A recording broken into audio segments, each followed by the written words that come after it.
Hey, 7th graders, Mr. Allard again with another one of your flip lessons. Today we're going to be talking about migration theories. So two things that's going to be handy to have with you, either online or in the classroom, is going to be your early migration theories and your GO1 vocab. Those are going to be both helpful. Probably after this lesson, you should be able to write a sentence for the word migration. And you should have your notes filled out. But here we go. Why?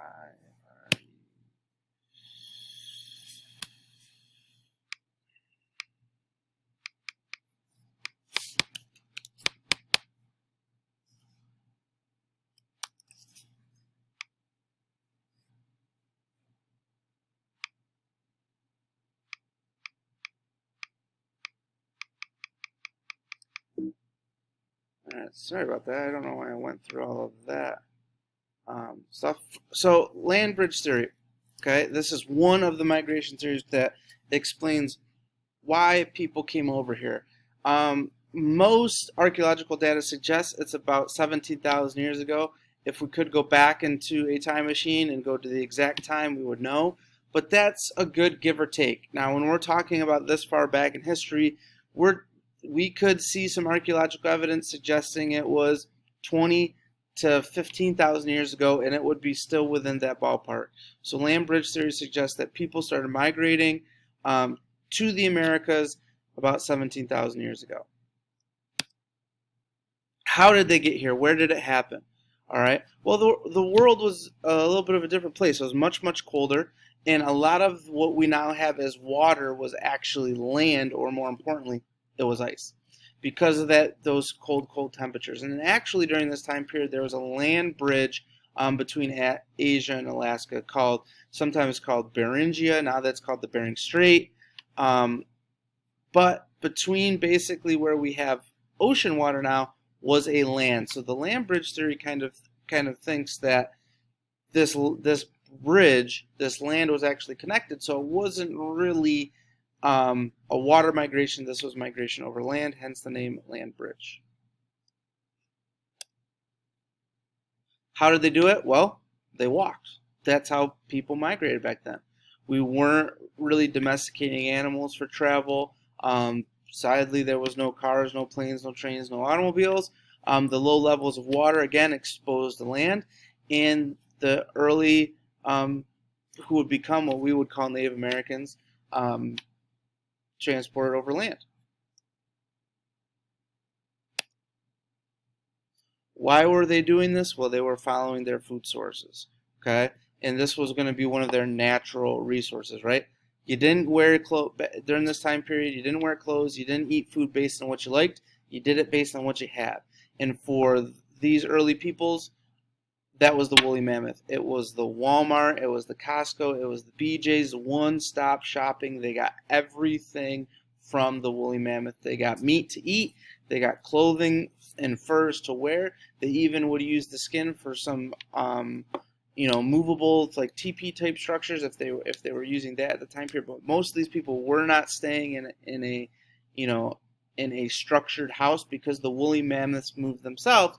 So the people were simply following their food. All right. So now, as with just about everything, we have multiple ways of explaining this. So we've also found some evidence of people coming over land, but we've also found some evidence of people going over water. And this is the coastal migration theory, happening about 14,000 years ago. We found different evidence, archaeological evidence, arrowheads, things like that, along islands that are now along that Atlantic coast.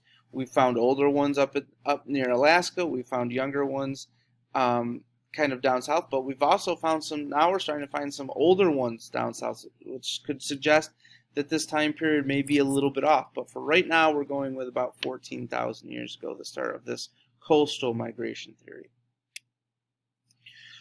Happening, as we just said, happening along the Pacific coastline of North America. All right, so that west coast, present-day California, present-day Oregon, Washington, Alaska, parts of Canada, down through North and South America. How did they do this? Well, This is a strategy you're gonna kind of talk about with in World War II. Slightly different. We're not fighting a war, but it was an island hopping strategy, using small boats to move south along the Pacific coastline. They could be jumping island to island. They could be jumping shoreline, going down a little bit again for down the shoreline. But there is evidence that they were kind of sticking to the coast again. One of the things that both of these theories share in common is they're avoiding those ice sheets. They're avoiding those glacier ice sheets that would be very, very hard to travel along. Why are they doing this? Again, following their food sources. A little bit of different food source.